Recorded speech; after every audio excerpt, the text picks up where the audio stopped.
Now I would like to introduce Maryn, my love, my car ride, my roommate up at Spring Miracles.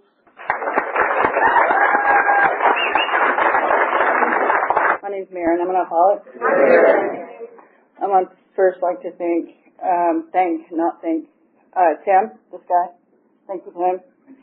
I'd like to thank AA and you guys going for AA and the people here. I wouldn't be here either. It took a long time. I never thought I'd be up here, that's for sure.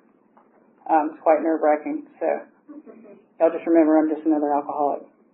My sobriety date is September 29th, 2021. So I actually got sober in this room. I sat way back in the back. Had no idea I wanted to get sober. I didn't want to get sober, but I knew I didn't want to drink or use drugs anymore. And at that point in my life, I didn't want to live.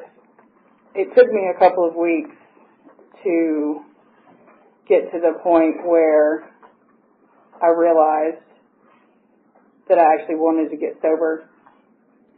But I guess I should probably get started and qualify before I because it took me a while to get to where I actually had to wind up in this room. So a little bit about that, I guess. So I'm 37.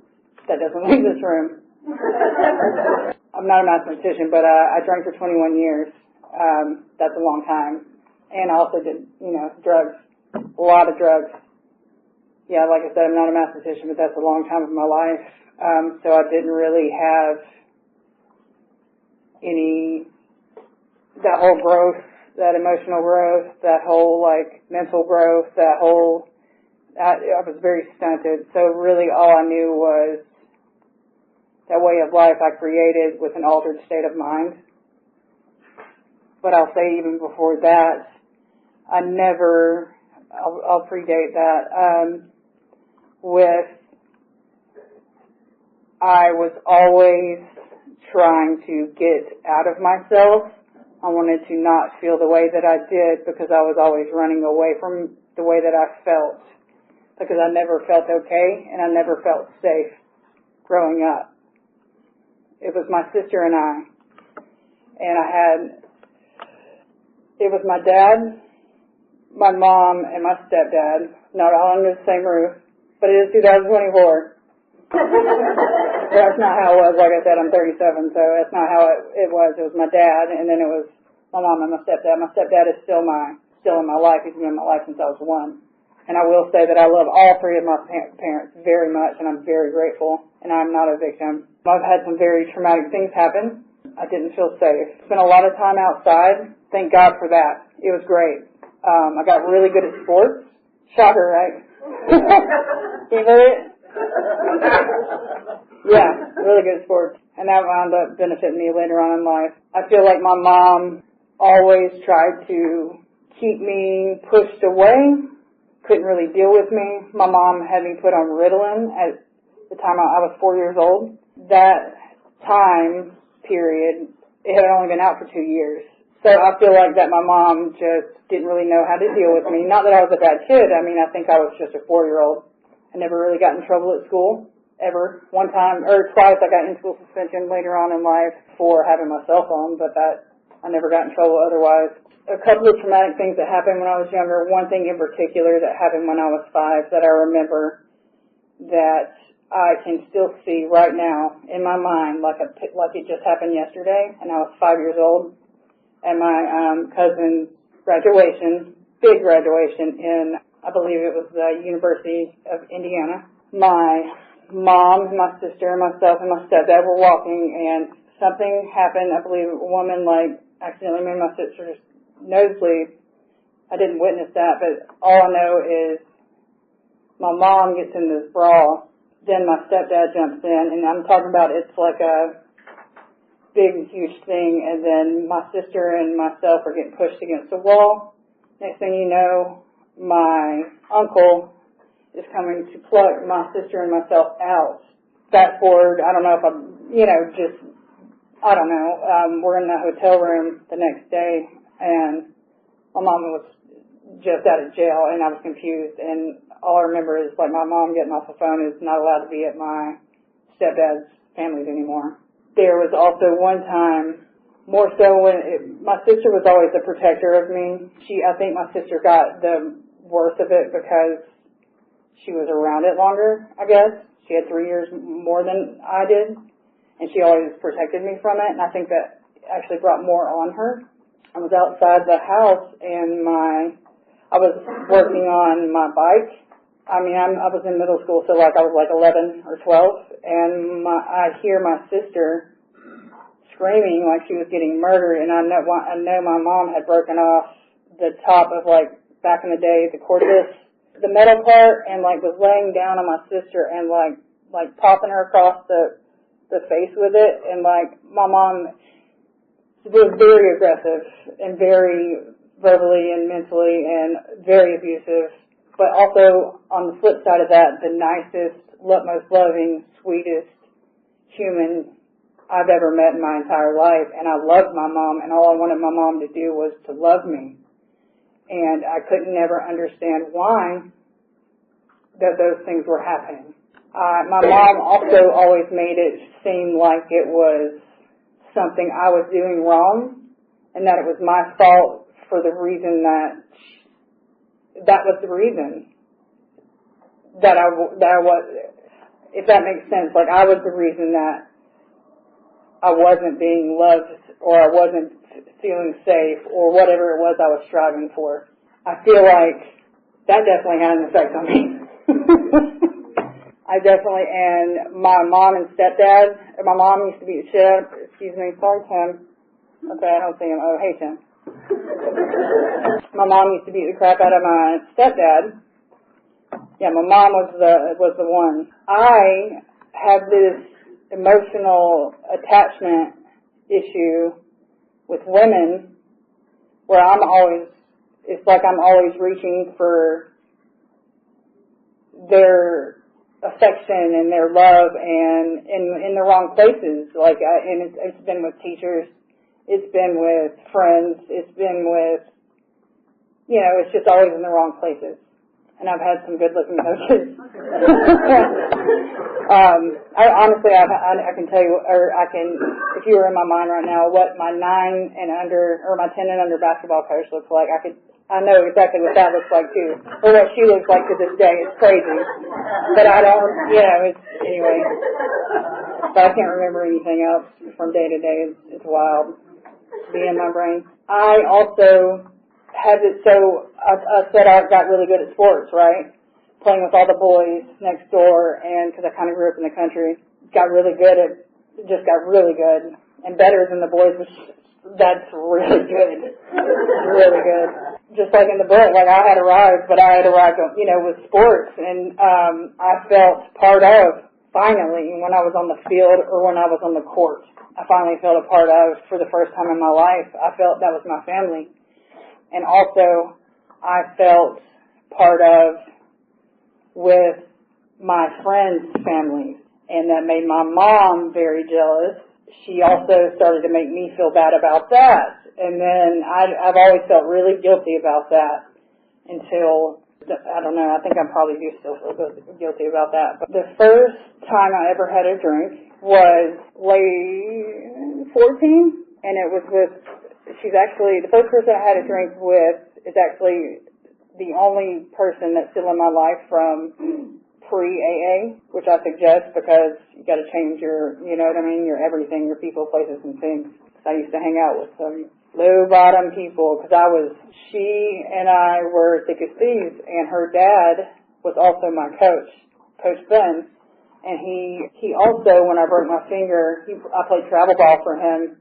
He gave me my first Vicodin and put me back out in center field. I remember what that feels like. And also that was when they still made Vicodin, so that was a while ago. He took us to a Penguins game, and it was the first time I ever got hammered. So me having a drink versus the first time I got hammered, two totally different things. It also was the first time that I actually got that. I think that for the phenomenon actually like I feel like it kicked in, like it, you know what I mean? It's like, yep, okay, there it is, because it was like after that, you know what I mean? There was no, you know, there was no return to black. There was nothing else, because there was nothing else. Like, it's like the rest of my life was a blur until 3 years ago. I mean, I can tell you parts of it because that's what I'm going to do. That was the night I told her dad, my best friend, I'm going to connect the dots for you guys, I promise. You're probably all like, what? I told her dad, the one who gave me a Vicodin, put me in center field, that I was gay, basically. And the reason I say that is because that has also been a big, huge reason that I've drank and done drugs for a very long time, because I've known for a very long time. And maybe I've not known a name for it, a word for it, but I've known that I was so different. And that's a big thing that I've been running away from. And I've been having this identity crisis for a really long time, and not am as conservative as my family has been, and having to hide for such a long time. It's just really scary to not know who you are, for it not to be okay. It was just very different back then. It was just a big source of shame for me. So I can say that I definitely, before I got here to AA, I say just to skip a lot of years, okay? We don't have time for all that. This is going to be right before I got here, okay? Like the last 4 years or so, give or take. My ex-fiance and I broke up, and I moved out of the house and stayed for a calendar year after that with 3 roommates, and I started drinking so heavily. I was drinking like a liter of Jack driving down the road. I did not care. I would walk into a CVS that was maybe a little less than a block away, and walk in and take a 12-pack of beer, of Modelo, and just walk out. I'm talking about, when I say that I did not care, that's insanity right there. I mean, that's unmanageable, that's insane, I was hoping to die. I mean, when I tell you I was the most low-bottom version of myself, eventually by the end of that year, I started to do fentanyl. I don't even like uppers, but I started to smoke meth. I probably weighed like 116, 17 pounds. And this wasn't even the bottom. This wasn't even bottom for me yet. It took another probably 2.5 years before I came to sit in that seat back there. So it took a year of that, and I finally wrecked my car. Brand new car. I didn't even make my first payment on that. I'm not really sure what the guy was thinking who sold me that car. I wrecked it into the median at 1 o'clock p.m. The cop found fentanyl in my car. I was passed out on the steering wheel with my crutches in the passenger seat. It was just really, really not good. So my sister had enough. So my sister rented a U-Haul with my brother-in-law, who's also amazing. They rented a U-Haul and came and picked me up. And I got loaded on Xanax, so I don't even remember them coming to pick me up. Still moved all my stuff into the car, or into the U-Haul. I don't even remember driving all the way back from Chattanooga. Moved me into their house with my nephew, who I believe was 3 at the time. How ungrateful, and just absolutely, it's just absolutely outrageous. This is also still not the end of it. So my sister puts up with me for about a year and a half, 2 years, and she kicks me out. And then I move back into my mom's house. And then I start managing a kitchen. That's when I move into the shed behind my work for about a week. It's crazy. Things just absolutely spiraled so bad, so down. All I can really say is I definitely earned my seat here. I knew I was an alcoholic and a drug addict before I ever got here, so step 1 was not an issue for me. That my life was very much unmanageable before I got here. Step 2 was an issue for me, but we worked through it. I got a very intense sponsor, which I suggest. I suggest working the steps. That's what I did. I found a sponsor and I worked the steps. I have a pretty old school, straight up lineage. I also should suggest that, because the book is where I found the solution. So I wasn't really banking on any sanity because I never had any before, really. So that was never really in question. My sponsor just told me to do the actions, and I begrudgingly did them. And, you know, here I am. I haven't had a drink or a drug since she started me on this path. I try to stay in line as much as I can. It's really all we can do, you know. Step 3. That one's tough. I struggle with that one. Turning it over multiple times a day, but I have gotten better. I feel like that one's just tough. God of my own understanding. That's what the book tells me. And I forget all the time, but you know what? It's still in the book. It doesn't change. Thank God for that, because I forget a lot. Step 4. What's the word? Inventory. This is, for an alcoholic like me, this is my least favorite thing to do, but good thing, this is nothing to do with me. It's not about me. You know what I mean? So the inventory. Yeah, it kicked my ass. I spent a good hour and a half on the phone with Deirdre, who's not here, but that's okay. It was tough. It took me a good 4 hours. How long were we at work? More like 3 days. I told you. You know, thank God it's in the book.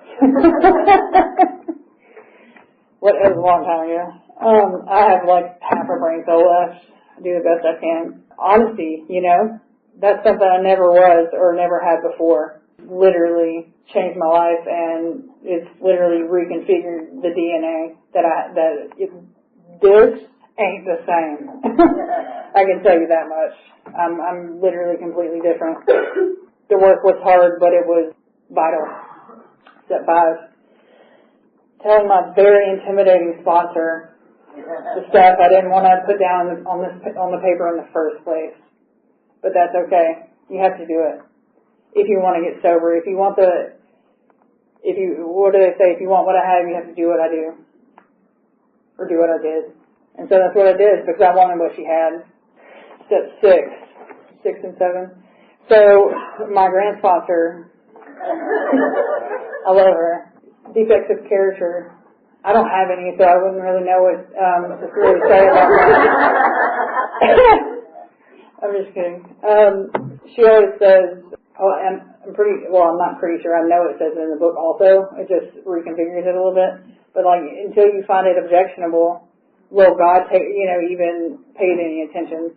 For example, and she also likes this example. For example, if I'm crabby and I don't find it objectionable, then God's not going to do anything about it. She thought it was funny. That's all that matters. Because she is also crabby.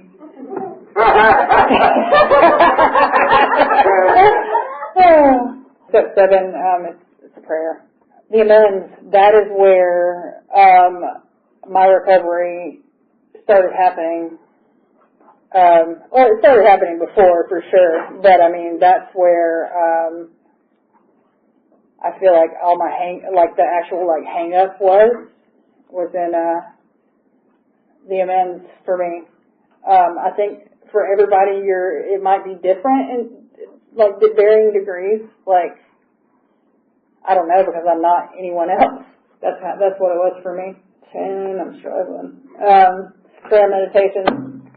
At first, I'll remind you, I told y'all my mom put me on Ritalin at 4, so my brain's a little. So prayer and meditation, I've struggled with the whole meditation thing, and my sponsor was actually a little patient about that, and that was actually kind of nice. She was like, it's okay, do this, listen to music and do your 10-step inventory, because we do a handwritten inventory. Prepare yourself.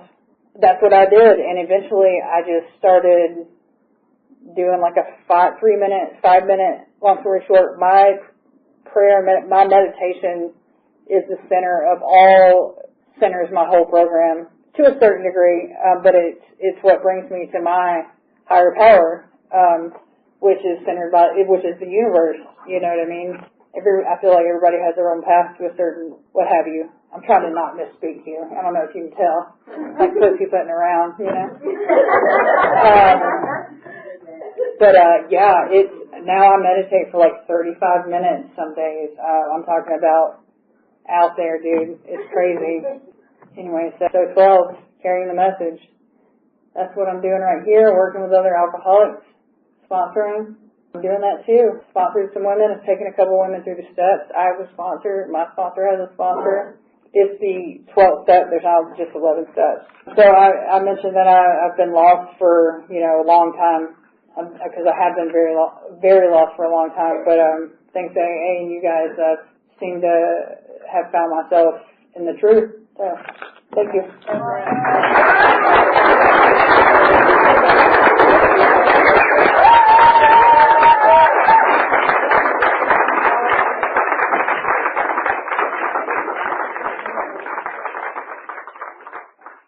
Thank you, Maryn, for telling your story. First I slept and then I crept to a hope-filled dream.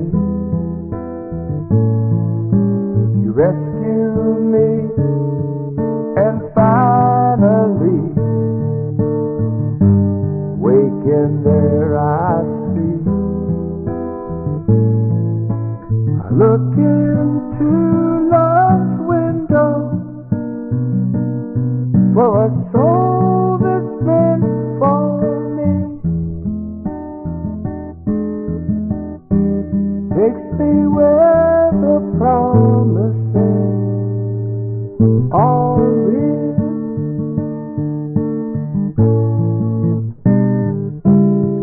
Sometimes quickly, sometimes slow,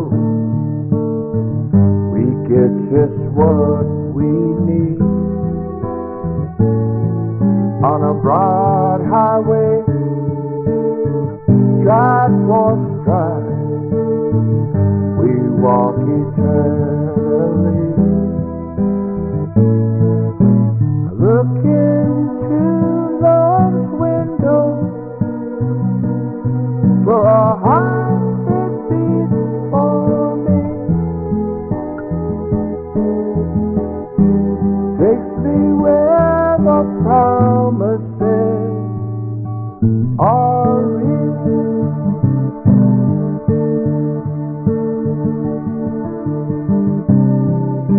And I always long for something that sets me free.